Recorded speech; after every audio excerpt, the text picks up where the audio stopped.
अस्सलाम वालेकुम दोस्तों, हर पल जिए जे ड्रामे सांवल यार पिया जे अपडेट सां गॾु हाज़िर थी चुका आहियूं। इन खां पहिरीं असांजे चैनल ते न्यू आहे त सब्सक्राइब करे हाल ते क्लिक कंदा दोस्तों। त बिना देर रहूं त पंहिंजी अपडेट जे तरफ़ तव्हांखे इंतज़ारु कोन था करायूं। जी दोस्तों, तव्हांखे ॿुधाईंदा रहूं त आलिया जो पिया जे घर पहुची चुको आहे दोस्तों। ऐं उनखे जेका दोस्त पिया जी वठी आई आहे त पिया हुन ते कावड़ कंदी दोस्तों। उनखे चवंदी त तूं हिनखे छो वठी आई आहे, हिते मुंहिंजो पीउ रहे थो, मुंहिंजी माउ रहे थी। उहे माना शक कंदा त उहे यूनिवर्सिटीअ में वरी माना दोस्त बणाईंदी थी हुते पंहिंजा।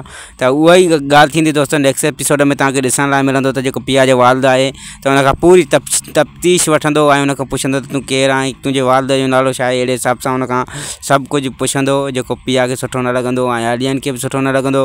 बाद में जॾहिं आलियान हुतां घर मां वेंदो त पिया खे चवंदो त इहो माना जासूसी करणु ज़रूरी हुई। जेको हुनखां पुछा गाछा कई त उहा ज़रूरी हुई। त हुनजी माना बैकग्राउंड जी ख़बर पए त हू कहिड़ो माण्हू आहे, छो त तूं हुनखे दोस्त बणाए चुकी आहे। त हुनखां पुछणु लाज़मी आहे इहो। जी दोस्तों, नेक्स्ट एपिसोड में तव्हांखे इहो बि ॾिसण लाइ मिलंदो त सांवल जेको आहे त दाऊद वटि वेंदो ऐं उनखे चवंदो त जेका जॻह जेका कब्ज़ो ख़ाली करणु थो चई उनखे माना असलम जी जेका जॻह आहे दोस्तों त उन तां माना हथु खणी वञो ऐं उनजो माना कब्ज़ो न छॾायो। त ॾिसूं त पोइ हुनखे माना रिप्लाई कहिड़ी थी मिले। दाऊद जेको आहे त वॾो सख़्तु माण्हू आहे, उहो न चाहींदो त मां इहो उहा कब्ज़ो छॾियां उन जॻह जो, छो त उहो त लख करोड़नि जो प्लाट आहे दोस्तों। ऐं ॿी ॻाल्हि त सांवल बि हुनखे प्यारो आहे, थी सघे थो सांवल जे करे हू पोइ हटी बि वञे।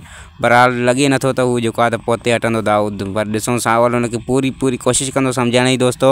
ऐं नेक्स्ट एपिसोड में तव्हांखे इहो बि ॾिसण लाइ मिलंदो जॾहिं आलिया जेको आहे त रक्शे में ईंदो मोट ते पिया जे घर मां थी करे ऐं वापसि कॉलेज जे रक्शे ते वेंदो ऐं दाऊद साहब पंहिंजे पेजारे ते हूंदो दोस्तों, कार ते हूंदो बाक़ाइदे आलीशान प्रोटोकॉल सां गॾु। ऐं त उनजी नज़र आलियान ते पवंदी त हू हिकु आम रश्के में हूंदो दोस्तों, जेका उनखे ॻाल्हि न वणंदी। ऐं थी सघे थो दाऊद जेको आहे त हुनखां तरह तरह जा सवाल कंदो त तूं माना रक्शे में छो चढ़ी, तोखे कहिड़ी मजबूरी हुई।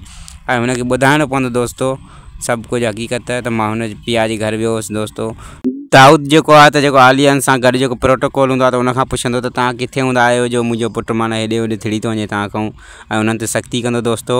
ऐं नेक्स्ट एपिसोड में सांवल खां पंहिंजे दोस्त पुछंदो त सांवल तुंहिंजो रिश्तो कहिड़ो आहे हिन असलम सां, जो तूं माना अहिड़ी माना लही आई हुन ते, जो माना हुनजी जॻह ख़ाली करणु नथो चाहीं। त हू चवंदो त मुंहिंजो रिश्तो जेको हुननि सां आहे त वॾो अज़ीम रिश्तो आहे दोस्तों। हीअ वीडियो तव्हांखे पसंदि आई हुजे त लाइक सब्सक्राइब शेयर ज़रूरु कंदा दोस्तों। वरी मिलंदासीं तव्हां सां नेक्स्ट वीडियो जी अपडेट सां गॾु। ख़ुदा हाफ़िज़ दोस्तों, दुआनि में यादि।